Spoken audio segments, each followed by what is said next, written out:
کہ جو ہمارے ہاں فی زمانہ یا اس وقت جو ہے ہم نے جب سے آنکھ کھولی ہے تو ہمیں فیل یہی ہوتا ہے کہ شاید 9 اور 10 محرم یا محرم کا مہینہ واقعہ ہے کربلا کا، اس کی وجہ سے اس کو اتنا ایمفیسائز کر کے پیش کیا جاتا ہے ہمارے معاشرے میں، اتنی ایکٹیویٹیز ہو رہی ہوتی ہیں کہ یہ جتنی ساری اہمیت ہے نا یہ کہیں محو ہو جاتی ہے، کہیں پیچھے چلی جاتی ہے، یا اس کے نتیجے میں لوگ اس سے کارنر ہو جاتے ہیں، نہیں یار یہ تو ان کا ہے ہمارا نہیں ہے، ایسا کچھ ایک تفریق سی آ جاتی ہے۔ جبکہ امام حسین رضی اللہ تعالیٰ عنہ سے ہمارا بھی ویسے ہی تعلق ہے جیسا کوئی اور مسلمان دعویٰ کرے گا، تو جبکہ پورا اس کا محرم الحرام کا پورا پس منظر اس سے الگ ہے بالکل، جیسا آپ نے بیان فرمایا۔ تو یہ جو تقسیم ہے اس میں کیا کرنا چاہیے؟ جیسے کہ میں نے تفصیل سے آپ کو بتا دیا کہ عاشورہ اور محرم کی اہمیت شروع سے چلی آ رہی ہے، اور نبی اکرم صلی اللہ علیہ وسلم نے بھی اسی کے مطابق جو ہے عمل کیا اور عمل کروایا ہے۔ جہاں تک 10 محرم کو شہادت حسین ہے، یہ بہت بڑا واقعہ ہے، انتہائی صدمے والا واقعہ ہے۔ جب بھی یہ دن آتا ہے تو غم کی کیفیت طاری ہو جاتی ہے، اس پر دو رائے نہیں ہے، لیکن اس واقعے کا اس دن کے ساتھ کوئی تعلق نہیں ہے۔ یہ واقعہ تو سن 60 ہجری میں ہوا ہے، اور جبکہ عاشورہ اور محرم کی اہمیت پہلے سے ہے، یہ اور بات ہے کہ اسی تاریخی دن کو یہ واقعہ ہو گیا ہے، تو اس کا احترام اور اس کی عظمت اس واقعے کی وجہ سے نہیں ہے، بلکہ وہ پہلے سے ہے۔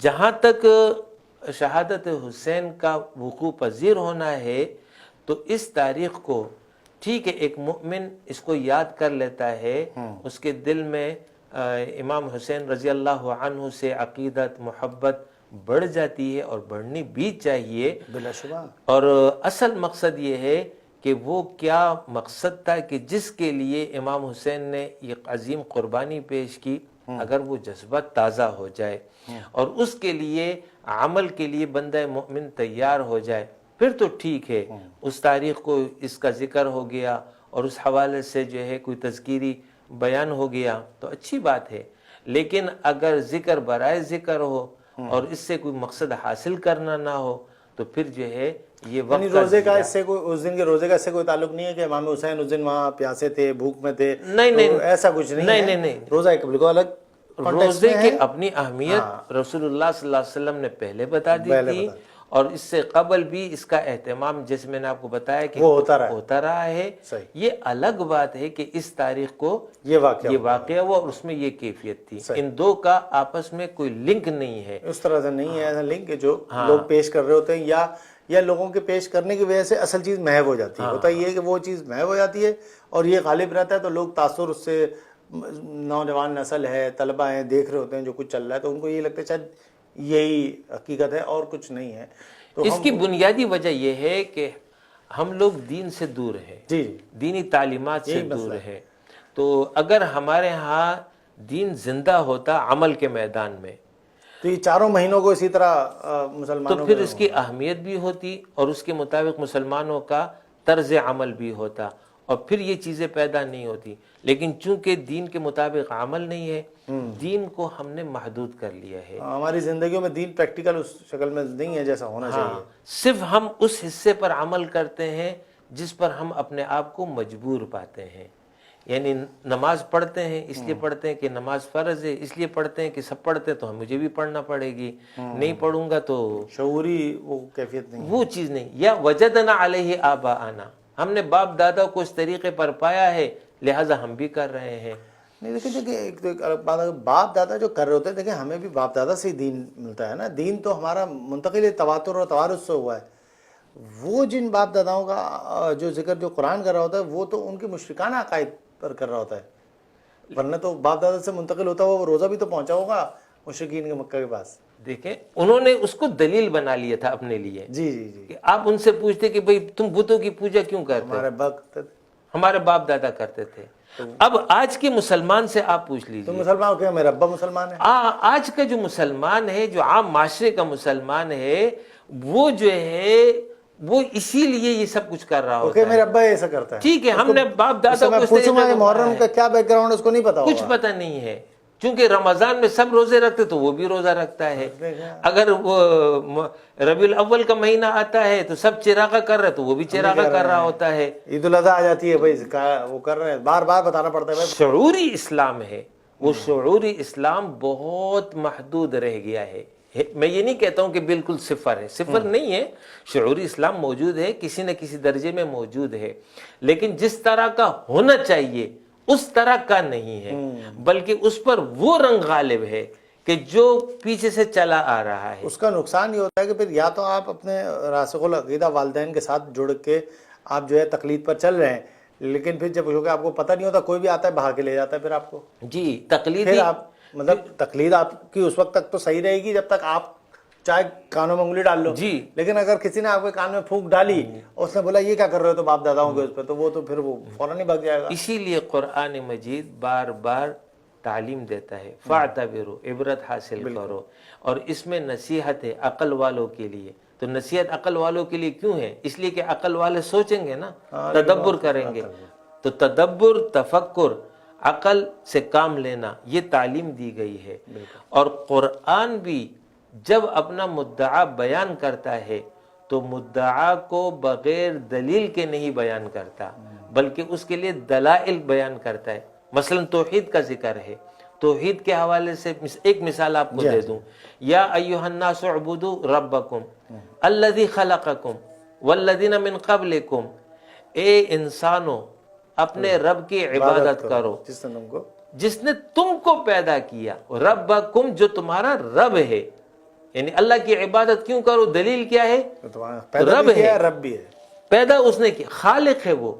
اسی طریقے سے آگے جا کر کے اللہ نے فرمایا ہے کہ وہ رب جس نے تمہارے کھانے کے لیے زمین سے رزق نکالا ہے, ٹھیک ہے, آسمان کو چھت بنایا ہے, زمین کو تمہارے لیے بچھونا بنایا ہے, یہ سب کچھ اللہ کر رہا ہے. بادلوں سے بارش اس نے برسائی ہے. بالکل یہ دلائل ہیں کہ دیکھو خالق وہ ہے, مالک وہ ہے, رازق وہ ہے, زندگی وہ دیتا ہے, موت وہ دیتا ہے. تو یہ دلائل ہیں. ان دلائل کے ذریعے مدعا کو بیان کیا ہے کہ اللہ کی عبادت, وہ مدعا ہے. تو اللہ کی عبادت کیوں کرو؟ دلائل یہ ہے. اسی طریقے سے باقی آپ سب پہ چلے جائیں, ہر ایک کے لیے کوئی دلیل ہے, کوئی حکمت ہے. جیسے نماز کو لے لیں, نماز اللہ نے فرض کی ہے, تو نماز کے بارے میں اللہ نے فرمایا اقیم الصلاۃ لذکری, میری ذکر, اگر تم مجھے یاد کرنا چاہتے ہو تو پھر نماز. اسی طریقے سے ان الصلاۃ تنہی عن الفحشاء والمنکر, فحش اور برائی کے کاموں سے اگر رکنا چاہتے ہو تو نماز کی پابندی کرو, تم رک جاؤ گے. روزہ فرض کیا گیا ہے, حکمت بیان کی ہے, لعلکم تتقون, تاکہ تم میں تقوی پیدا ہو. زکوٰۃ کے حوالے سے رسول اللہ صلی اللہ علیہ وسلم نے فرمایا کہ یہ میل ہے جو تم زکوٰۃ میں دو گے, یہ میل ہے, جب یہ نکال لو گے تو باقی مال پاک ہو جائے گا. تو یہ حکمت بیان کی جاتی ہے, دلیل بیان کی جاتی ہے. اسی طریقے سے حج کے حوالے سے اللہ نے فرمایا کہ حج کے لیے آؤ گے, تعلیم دی ہے, وَلِلَّهِ عَلَى النَّاسِ حِجُّ الْبَيْتِ مَنِ اسْتَطَاعَ إِلَيْهِ سَبِيلًا, جو استطاعت رکھتا ہو اس پر حج فرض ہے. پھر اس کے حوالے سے فرمایا کہ یہ حج کیوں کرو گے, وہاں کیوں آؤ گے, وہاں کیوں بلایا جا رہا ہے؟ لِيَشْهَدُوا مَنَافِعَ لَهُمْ, تاکہ یہ دیکھ لیں ان منافع کو جو اللہ نے ان کے لیے وہاں رکھے ہیں. اور پھر منافع ذکر کیا ہے, متعین فائدہ ذکر نہیں کیا ہے. منافع دیکھیں, نماز کا متعین فائدہ ذکر ہوا ہے, روزے کا متعین فائدہ ذکر ہو گیا, اور زکوٰۃ کا متعین فائدہ حدیث میں ذکر ہو گیا. حج کا متعین فائدہ قرآن نے ذکر نہیں کیا, بلکہ منافع, بہت سارے فائدے. نمبر 1. نمبر 2, ہر انسان کے اپنی قلبی کیفیت اور تعلق باللہ پر منحصر ہے یہ کہ وہ کتنا منافع لیتا ہے. تیسرا یہ کہ وہاں جتنا وہ کوشش کرے گا اس کوشش کے حساب سے اس منافع میں اضافہ ہوگا. تو یہاں پر میرا بیان کرنے کا مقصد یہ تھا کہ قرآن جب کوئی بات کہتا ہے تو اس کے لیے دلیل بیان کرتا ہے, دلیل کے بغیر بات نہیں کرتا, اور عقل کی اور فہم کی بات کرتا ہے, اور حکم دیتا ہے کہ تم نصیحت حاصل کرو, عبرت حاصل کرو, تدبر کرو, تفکر کرو.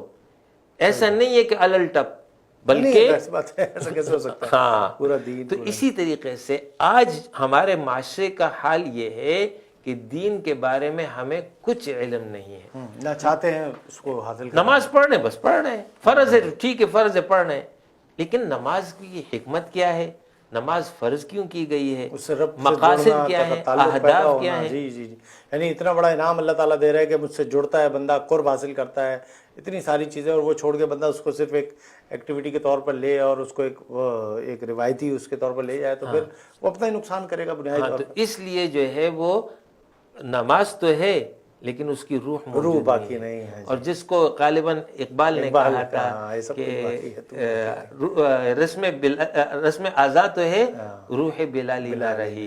تو ہم نماز بھی پڑھتے ہیں، میں یہ نہیں کہتا ہوں کہ یہ نماز ضائع جائے گی، ایسا نہیں کہہ رہا ہوں، لیکن اس روح کے ساتھ ہوگی تو آپ کو رب کا جب قرب ملے گا تو اس کے الگ ہی معاشرے کے اثرات کچھ اور ہی نظر آئیں گے. تو بات یہی ہے کہ یعنی کم از کم یہ ضرور ہے کہ ہمیں بھی کوشش کرنی چاہیے کم از کم ان 4 مہینوں کو ہم بھی گلوریفائی کریں، ہم بھی بار بار لوگوں کو بتائیں بھائی یہ 4 مہینے ایسے ہیں جن میں گناہ نہیں کرنا چاہیے. جیسا رمضان ہے اس طرح اگر ہم یہ اپنے سال کے 4 مہینوں کو گلوریفائی کریں اور بار بار لوگوں کو اللہ سے قربت کے مواقع، اللہ سے جڑنے کے مواقع کی جانب متوجہ کرنے کے لیے ہم لائیں، تو یقیناً یہ بھی کرنے کا کام ہے جس سے لوگ اپنے رب سے جڑ سکیں. جی بالکل، یہی ہمیں بھی اس کی خود اہتمام کرنا چاہیے، اپنے گھروں میں اس کا اہتمام کرنا چاہیے، اور جہاں جہاں ہماری رسائی ہے، جہاں جہاں ہماری آواز ہے، وہاں ہمیں اس بات کے بارے میں لوگوں کو متوجہ کرنا چاہیے. اور میں آپ کو ایک اور بات بتا دوں کہ جو ان 4 مہینوں میں توجہ کے ساتھ اہتمام کرے گا وہ باقی 8 مہینوں میں بھی اس کے اثرات پائے گا. کیسے نہیں، مطلب یہی تو سب سے بڑی پاورفل بات ہے کہ پھر قریب ہوگا تو پھر کیوں نہیں اثرات. تو اس کے اثرات پھر باقی دنوں میں بھی اس پر نظر آئیں گے، وہ پھر دور رہے گا گناہ سے دور رہے گا. اس میں اذکار کیے جا سکتے ہیں، اس میں نمازیں ہیں، قرآن ہیں، جو مستحب اعمال ہیں جو زیادہ کیے جاتے ہیں، روزے ہیں. جی، فرض نماز کی پابندی کرے، سنت کی پابندی کرے گا. اس کے ساتھ ساتھ تہجد کی نماز، فرض نماز کے بعد سب سے افضل نماز تہجد ہے. اگر تہجد کے لیے اٹھنا ممکن نہیں ہے تو پھر عشاء کے بعد جتنے تاخیر اس کے لیے ممکن ہے اتنی تاخیر سے وتر کے ساتھ جو ہے 2 رکعت نماز تہجد پڑھ لے.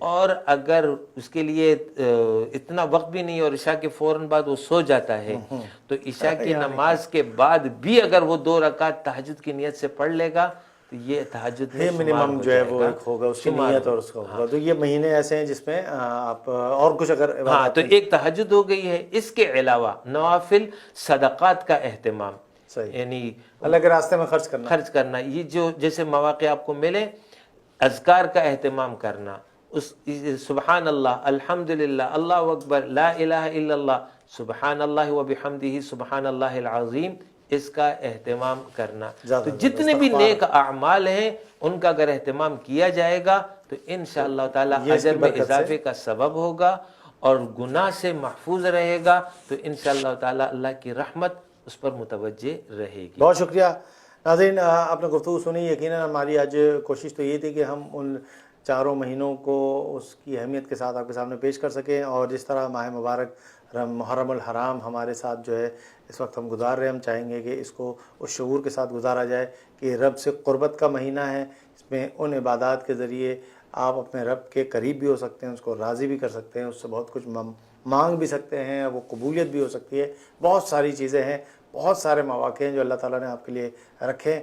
تو ہم سب عزم کرتے ہیں کہ اللہ تعالیٰ سے اس بابرکت مہینے میں بھی اور آئندہ آنے والے جو دوبارہ سے اب اس نئے اسلامی سال میں باقی 3 مہینے اور آئیں گے رمضان المبارک کے ساتھ، ہم بھی اس سے مستفید ہو سکیں. اجازت دیجیے، اللہ حافظ.